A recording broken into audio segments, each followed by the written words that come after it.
El 30 de julio de 2013, la oficina del sheriff del condado de Rowan, en California del Norte, recibió la visita de Jamie Parsons, un joven muchacho que había llegado acompañado de su tío Scott para reportar la desaparición de su pequeña hermana Erica. Era un tema tan delicado que los oficiales se aseguraron de guiar al chico y a su tío a una sala de interrogatorios para hablar sobre todos los detalles de la desaparición. Fue entonces cuando descubrieron que aquello no había sucedido recientemente, sino que hacía casi 2 años que no veían a la pequeña. La última vez que Jamie había visto a Erica había sido en noviembre de 2011, y desde entonces, tanto él como su tío Scott habían escuchado diferentes historias sobre el paradero de la niña, pero nunca habían vuelto a verla. Empezaba así una investigación compleja, llena de mentiras, que harían sumamente complejo encontrar la verdad detrás de la desaparición de esta tímida niña de 13 años, de la que nadie reportó su desaparición hasta 2 años después de su desaparición. Antes de meternos a fondo con el caso, no olvides suscribirte a nuestro canal y activar la campanita para mantenerte al día con nuestras actualizaciones. La historia del día de hoy comenzó el 24 de febrero de 1998, cuando Caroline Parsons dio a luz a una bebé llamada Erica. Aunque no estuvo mucho tiempo con ella, por distintos factores personales, Caroline decidió que su pequeña se criara con Cassie y Sandy, quienes eran sus tíos y ya tenían varios hijos, incluidos Jamie. La pareja no solo cuidó de Erica, sino que también la adoptó legalmente, transformándose en sus guardianes y sus padres adoptivos. Pese a que parecían ser una familia amorosa, Jamie explicó que la realidad no era tan amable. Según el joven, tanto su padre como su madre habían sido abusivos tanto física como psicológicamente con Erica desde que ésta era muy pequeña. Y si bien esto preocupaba a los oficiales, no terminaban de entender por qué Jamie no había intentado averiguar sobre el paradero de su hermana preguntándole directamente a sus padres. El muchacho explicó que sí lo había hecho, pero en varias ocasiones sus padres le habían asegurado que Erica había ido a vivir a Asheville, otra ciudad de Carolina del Norte, en donde supuestamente vivía la abuela paterna de la niña, llamada Irene Goodman, a la que sus padres llamaban Nan. Además de esto, Jamie también dijo que durante todo ese tiempo, sus padres habían estado cobrando por lo menos $600 mensuales entre distintas prestaciones sociales por parte del Estado. Con toda esta información y la denuncia radicada de forma oficial, los detectives decidieron ir a hablar con los padres del chico, quienes negaron vehemente la historia de su hijo. Según ellos, Jamie había inventado toda esa historia después de tener una enorme discusión en la que Cassie y Sandy le habían pedido que se fuera de la casa familiar ubicada en la calle Miller Road. En cuanto a dónde estaba la pequeña Erica, la pareja confirmó que había ido a vivir a Asheville junto a su propia hija biológica llamada Brooke, así que los investigadores decidieron comunicarse con ella para corroborar la historia de sus padres, pero Brooke no lo hizo. Por el contrario, dijo que nunca había ido a Asheville con Erica. En su declaración dijo haber hablado con Erica a través del Facebook de Nan en los primeros tiempos, pero que había perdido el contacto con ella en el último tiempo. De hecho, ni siquiera tenía un número de teléfono para poder llamarla. Ni Cassie ni Sandy tenían tampoco información de la mujer, incluso cuando estaba cuidando a una niña que legalmente era su obligación. Esta falta de interés generó muchísimas sospechas en la policía, que decidió investigar a la familia biológica de Erica. Pues sí que los investigadores descubrieron algo todavía más raro. La verdadera abuela biológica de Erica había fallecido en el año 2005, es decir, 8 años antes de que Jamie denunciara la desaparición de su pequeña hermana, y 6 años desde la última vez que él y su tío Scott hubiesen visto a la niña. En vez de obtener respuestas, la policía tenía cada vez más preguntas sobre este caso. Sin saber a quién creer, los investigadores decidieron hablar con la madre biológica de Erica, Caroline, que rápidamente afirmó que su hija no tenía ningún familiar en el área de Asheville, una versión que Cassie y Sandy intentaron desmentir a través de su abogado. A través de este, la pareja declaró que había sido Caroline quien los había puesto en contacto con Irene Goodman. Con esta afirmación, sugerían que ella tenía que saber cómo localizar a la mujer. Ante esta acusación, la madre biológica de Erica afirmó que no conocía a nadie llamado Nan, y mucho menos a Irene Goodman. De hecho, dijo que estaba convencida de que esa persona no existía. Y lo cierto es que Caroline parecía tener razón, ya que pese a los esfuerzos policiales, nadie lograba encontrar información para contactarse con Irene Goodman.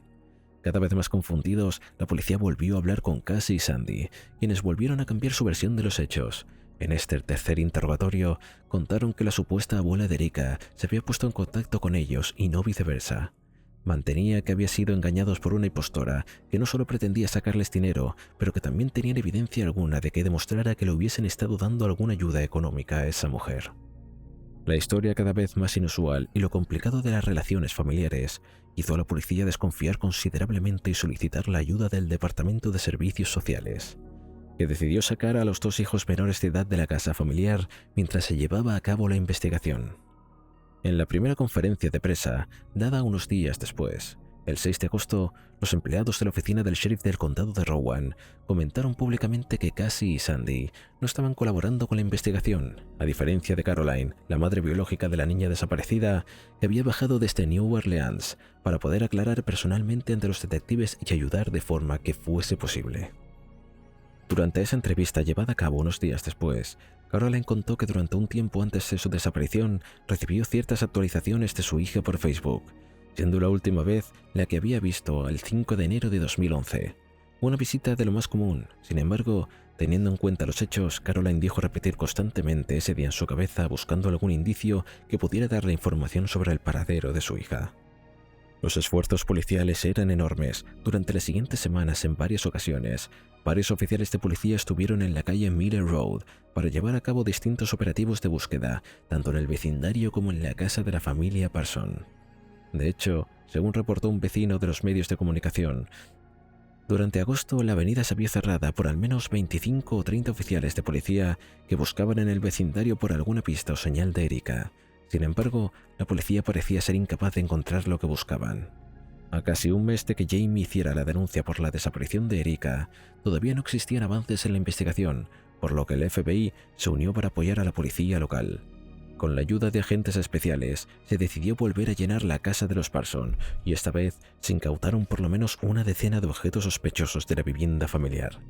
Lo más perturbador era una colección de recortes de periódico, varias revistas e incluso un libro sobre el crimen de John Bennett Ramsey.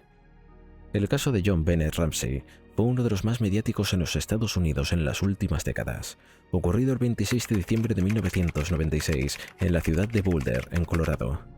Hija de un conocido empresario de tecnología y una ex reina de belleza de Virginia, John Bennett no tuvo una niñez común y corriente. Su madre deseaba que la pequeña siguiera sus pasos, así que desde muy pequeña la anotó a concursos de belleza. A sus 6 años, John Bennett había obtenido por lo menos 6 títulos de esos certámenes.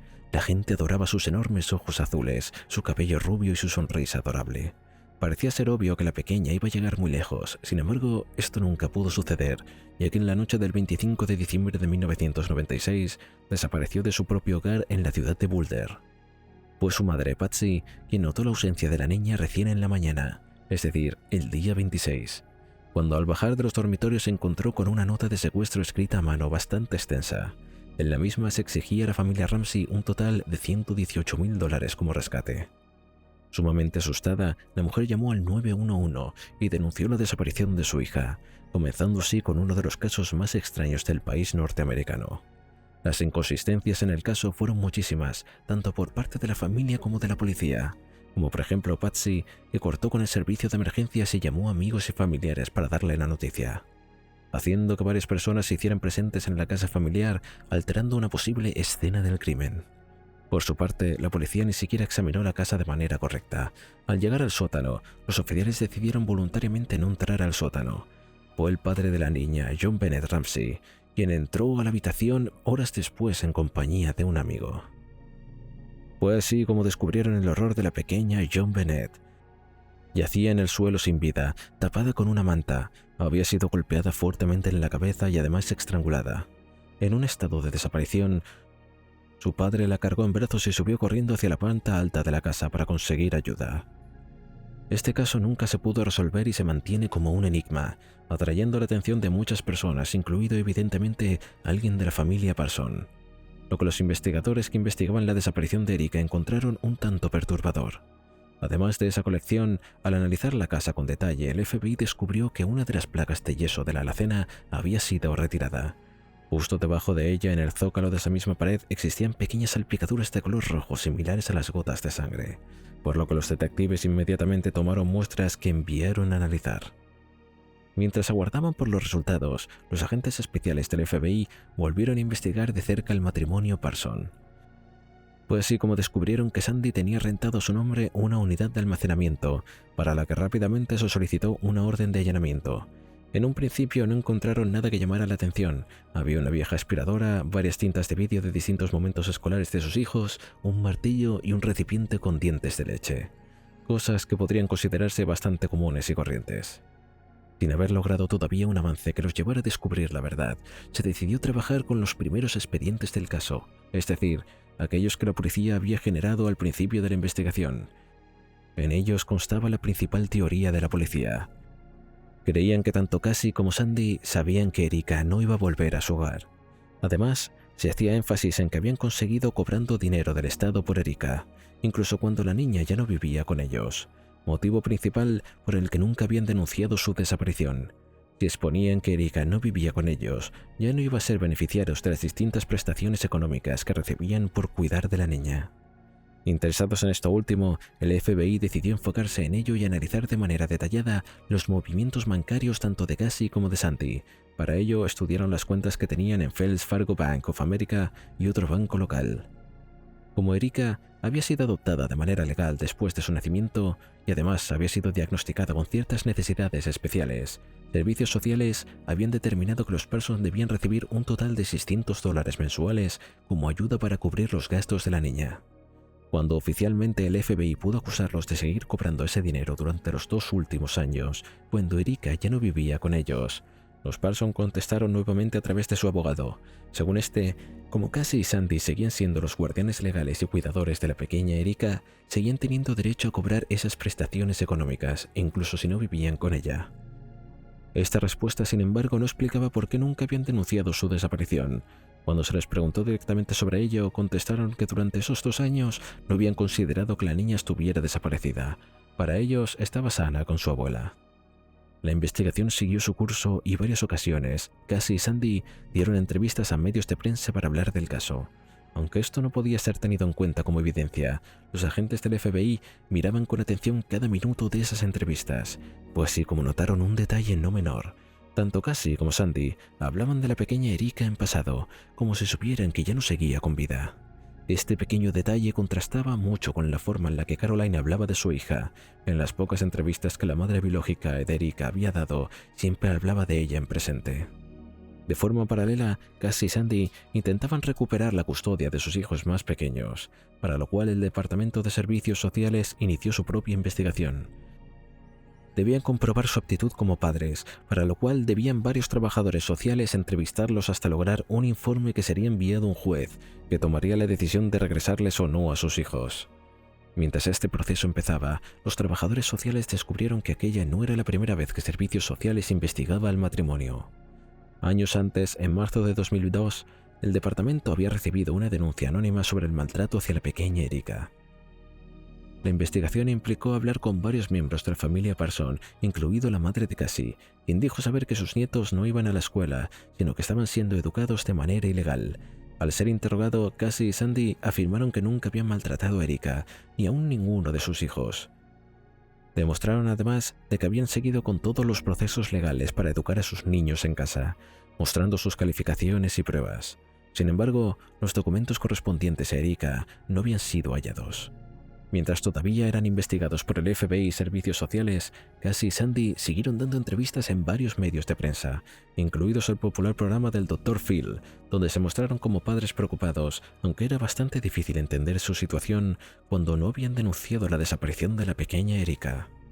El propio Dr. Phil les cuestionó en su propio programa. Cassie y su esposo dijeron que habían creído que todo lo que la mujer le había dicho, incluso si nunca habían ido a casa, solo lo habían visto por fotos. En otra ocasión, algunos periodistas les preguntaron por qué no habían ido nunca a Asheville a visitarla, a lo que la pareja respondió que habrían acordado algunas, pero que Nan les había dicho en último momento que la niña no quería ir, algo que ellos lo habían respetado. Según Cassie, en cierto punto habían intentado buscar a la niña en redes sociales para poder hablar con ella, sin embargo, nunca pudieron hacerlo. Pese a esto, dio su información a servicios sociales diciendo que estaba bien viviendo con su abuela. Como verán, Cassie y Sandy cambiaron su historia en varias ocasiones y nunca de sus versiones tenía sentido realmente, por lo que los detectives ya no confirmaban en lo absoluto en ellos o lo que podían decir, por lo que decidieron buscar por Erika de todas formas.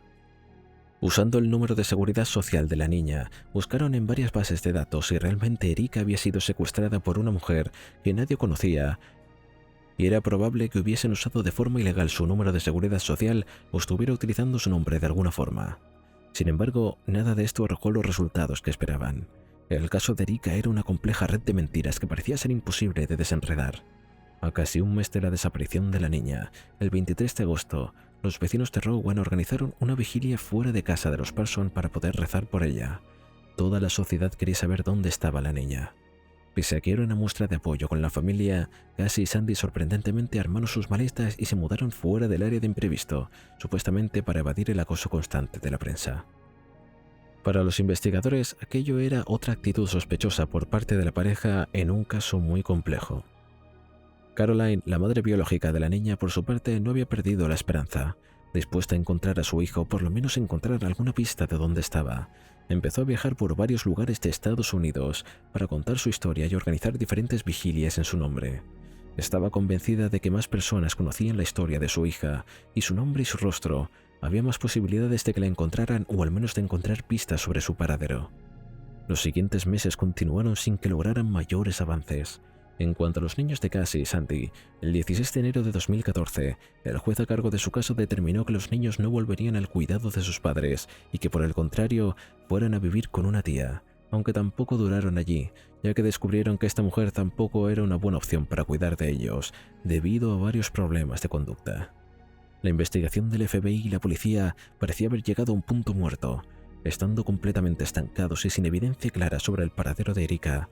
El 30 de enero de 2014, el FBI hizo pública una recompensa de $25.000 para aquella persona que diera información clara sobre la niña.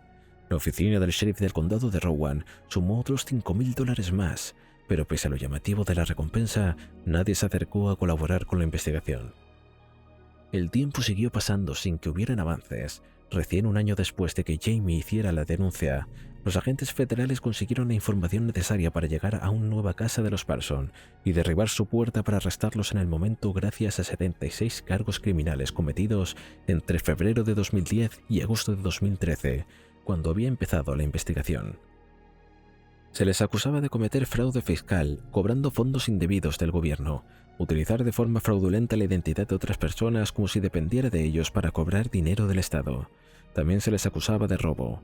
Con evidencia más que suficiente para probar todos estos cargos, se les acusó oficialmente, aunque se les permitió estar bajo libertad mientras esperaban su juicio siempre y cuando cumplieran con una serie de condiciones. Se los puso bajo un sistema de vigilancia electrónica mientras esperaba por su juicio, lo que significaba que cada determinado periodo de tiempo debían reportarse con un oficial policial previo al juicio y mantenerse siempre en el estado de Carolina del Norte y, por supuesto, no incumplir ninguna ley. El juicio por fraude contra el matrimonio Parsons no demoró demasiado en empezar. En la testificación, varios miembros de la familia, incluido Jamie y la hermana de Cassie, Robin, pese a que el juicio no tenía que ver necesariamente con la desaparición de Erika, estando en el estrado se le preguntó a Robin sobre la desaparición de la pequeña. Bajo juramento, la mujer dijo que en 2011 su hermana le había pedido que cuidara de Erika durante unos meses, así Cassie no la mataba. En su declaración, agregó que la pequeña siempre tenía moratones, rasguños y golpes en su cuerpo. Cassie no podía soportar ni siquiera ver a la niña. Aquello dejó impactado a todo el jurado e incluso a la fiscalía, que no esperaba escuchar este tipo de declaraciones en ese momento. Cuando fue el turno de Jamie, el chico tampoco se quedó callado. A lo que su tía había dicho, agregó que sus padres se comportaban de manera extremadamente cruel con Erika, prohibiendo por ejemplo que fuera al baño, obligándola a comer comida de perro o incluso comida de la basura. Si tenía sed, la niña tenía que tomar agua del plato del perro o de la canilla de la cocina. Obviamente Erika quedaba excluida de todas las actividades familiares normales. Según lo que Jamie contó, en una ocasión sus padres quebraron los dedos de la niña de forma intencional y por casualidad hacía algo que les molestara, Cassie y Sandy castigaban a Erika encerrándola en un armario. En su extensa declaración, Jamie dijo que Erika nunca había tenido una cama propia, sino que debía dormir en el piso. E incluso recordó un momento en el que Cassie puso deliberadamente la mano de la niña en el horno caliente. Lo más impactante de todo lo que contaba el joven es que admitió que él y sus hermanos también habían participado en los abusos contra la pobre criatura, ya fuese por miedo a que sus padres le hicieran lo mismo o porque los manipulaba para que lo hicieran. Tanto él como sus hermanos biológicos habían golpeado por lo menos una vez a la pequeña. Jimmy admitió haberle quebrado un brazo cuando él tenía 16 años. No había sido realmente intencional, por lo que desde ese momento y dándose cuenta de la diferencia de fuerza entre ellos, decidió no volver a golpearla. Sobre esta anécdota, su hermana Brooke agregó que su madre hizo que ella y sus hermanos menores fuesen al Walmart más cercano para comprar algunas cosas de primeros auxilios y hacer de forma casera una especie de yeso para el brazo de Erika, en vez de llevarla al médico para que fuese atendida de forma correcta. Rápidamente, la investigación por la desaparición de Erika volvió a ser el centro y los detectives interrogaron nuevamente y fuera del juicio por fraude a todas estas personas del entorno de la pareja. De sus declaraciones se desprendió que Cassie y Sandy enseñaban a sus hijos a abusar de Erika. A los más pequeños, por ejemplo, les decía que podían jalar de su cabello o golpearla si Erika no quería jugar con ellos o hacer lo que le decían. Profundizando en lo que había dicho la corte, Jimmy contó en varias ocasiones que había visto a su madre golpear a Erika con un cinto. La hija más joven del matrimonio, Sadie, de 12 años, dijo que intentaba conseguirle comida a Erika a escondidas cuando ésta era encerrada en algún tipo de armario. También contó que una vez vio como casi ahorcaba a Erika hasta el punto en que la niña no podía respirar. Su hermano Toby y ella coincidieron en haber escuchado a sus padres decir que Sandy era más inteligente que el FBI y que nunca iban a encontrarla. Era la mayor cantidad de información que el FBI y la policía había conseguido desde que había empezado la investigación, pero ni siquiera fue toda la de los hijos de los Parsons, que contaron la semana previa a la desaparición de Erika que había notado cómo ésta parecía estar enferma. Se veía muy pálida, casi gris, sus ojos estaban hundidos y perdidos mientras que tenía varias heridas recientes abiertas y sin curar. Jamie decidió a decir que se veía como un zombie. Un día de esa semana, Erika se acercó a Cassie para decirle que no se sentía bien. Respiraba de forma dificultosa, pero a ella no pareció importarle. Le dijo que no hiciera ruido y que no la molestara. A la mañana siguiente, cuando Jamie se despertó, ninguno de sus padres estaba allí. Volvieron recién a la tarde y Sandy parecía estar perdido en sus pensamientos, muy callado y ausente. Cassie, por su parte, actuaba de lo más normal. Cuando Jamie les preguntó por qué Erika tampoco estaba, sus padres dijeron que se había ido con su abuela a Asheville. Con toda esta información y teniendo en cuenta que ya había un juicio llevándose a cabo contra ellos, la fiscalía decidió decretar que Erika evidentemente ya no seguía con vida y que los abusados habían hecho un acuerdo para esconder su muerte, añadiendo esta acusación a las otras 76. El abogado defensor de los acusados dijo que no había pruebas suficientes para declarar a sus clientes como homicidas. Según sus propias palabras, ser malos padres no es equivalente a que fueran asesinos. Además, demostró que Jamie había hablado con su abuela materna Shirley en febrero de 2013 para contarle que hacía mucho tiempo que no veía a Erika, es decir, 5 meses antes de que se denunciara su desaparición. ¿Por qué no había hecho la denuncia entonces? Pero su argumento no terminó allí. Volviendo, el caso todavía era más complicado, y llamaron a declarar a Scott, el tío que había acompañado a Jamie a hacer la denuncia. El hermano de Sandy declaró que Jamie era un mentiroso compulsivo. Su testimonio fue contrarrestado con el de la madre de Cassie, que dijo haber visto por última vez a Erika en las fiestas del 2011, donde vio a Erika con un ojo negro. Cuando le preguntó a su hija qué había sucedido, esta culpó a Jamie, pero la mujer no la había creído. Por el contrario, había empezado a sospechar si su hija y su marido abusaban de la pequeña. Varias otras personas de la familia declararon y en conclusión, todos sus testimonios coincidieron en que el trato de la pareja que le daban a Erika no era realmente bueno, mientras que sus hijos biológicos los trataban bien y con la pequeña Erika eran perversos y malvados.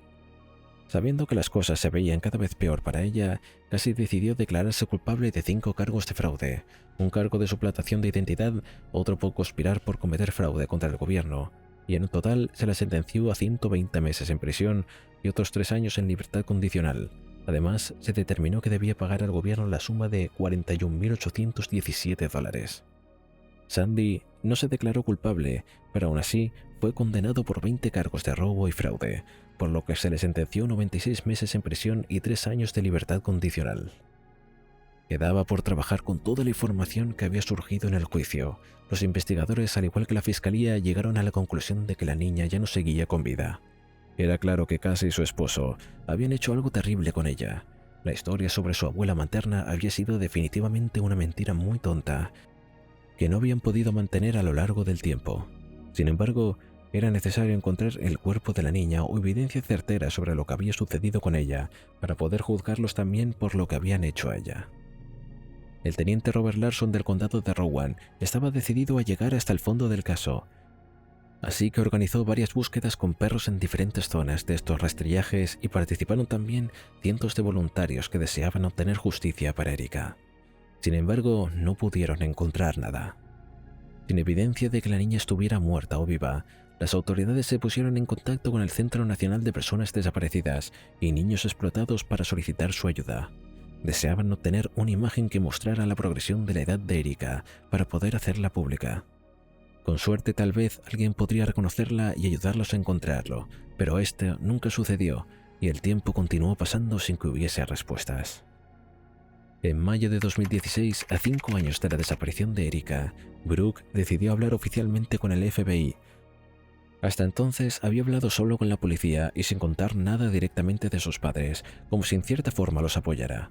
Sin embargo, algo le había hecho cambiar de opinión, así que les contó a los federales cómo una vez su madre había obligado a Erika a que se parara fuera bajo el sol en una calurosa tarde de verano, sin usar zapatos, dejándola entrar solo cuando Erika ya no pudiera estar parada por las ampollas de las plantas de los pies. Unos meses después de esta primera conversación, Brooke fue a visitar a su padre a prisión y allí le informó que iba a encontrar a Erika, que lo mejor que podía hacer era colaborar. Esta conversación con su hija pareció convencer a Sandy, que empezó a colaborar con los investigadores. En una conferencia de prensa dada por el sheriff Kevin Orton, se dio a conocer una nueva versión. Sandy les había contado que el 17 de diciembre de 2011, su esposa Cassie le había dicho que Erika había acabado con su propia vida y lo había convencido de no reportar nada de lo que había hecho. En vez de llamar a la policía, la pareja compró lejía y bañaron el cuerpo de la pequeña en ese químico para evitar que emitiera cualquier aroma. Hecho esto, pusieron el cadáver en bolsas de plástico para residuos que guardaron en la unidad de almacenamiento de Sandy, como si nada hubiera sucedido. Al día siguiente, 18 de diciembre, asistieron a una fiesta de Navidad. Tuvieron tiempo para encargarse del cuerpo unos días después. Lo cargaron a su auto y condujeron hasta Carolina del Sur. Cuando encontraron un descampado, Sandy comenzó a cavar un pozo. Antes de ponerla allí, Cassie sacó toda la ropa de su cuerpo y se aseguró de tirarla a otro lado. Según Sandy, su esposa le había dicho que ella se encargaría de crear una historia creíble para explicar lo que había sucedido, creando la historia de la abuela. Con esta nueva información en su poder, las autoridades organizaron un enorme operativo de búsqueda con la ayuda de la policía de Carolina del Sur. Juntos buscaron el lugar exacto que Sandy había descrito y después de varios intentos lo encontraron en el condado de Chesterfield, donde hallaron el cuerpo de Erika. Apenas una semana después del horrendo descubrimiento, en diciembre de 2016, Cassie Parsons se puso en contacto con el detective Chad Moose. Quería contar su historia. En su charla con el investigador, dijo que en varias ocasiones antes de ese trágico día en diciembre de 2011, Erika le había expresado su deseo de fallecer. El día 17 de diciembre la encontraron tirada en el piso de la sala de estar, ya sin vida. Sin embargo, nunca pudo decir cómo la niña se había quitado la vida. El resto de su declaración coincidía con la de Sandy y la policía fue capaz de demostrar a través de sus movimientos bancarios que la pareja efectivamente había comprado lejía en el Walmart ese día. Finalmente, de 6 años de mentiras, el 25 de febrero de 2017, en la primera iglesia baptista, decenas de personas asistieron al funeral de Erika. Todavía no se sabía exactamente cuál era la causa de la muerte. Los resultados de la autopsia revelaron una nueva mentira de los Parsons. Erika había fallecido debido a una enorme cantidad de violencia. Tenía varias fracturas que se estaban curando, estaba desnutrida y había señales de que incluso sufría de insuficiencia renal e incluso sepsis en sus heridas no tratadas. Su cuerpo no había podido seguir soportando el abuso que llevaba viviendo en esa casa. No quedaban dudas de que aquello no había sido un suicidio. El 20 de marzo de 2018 se dio a conocer públicamente que tanto Cassie como Sandy Parsons iban a ser acusados por el homicidio en primer grado de la niña.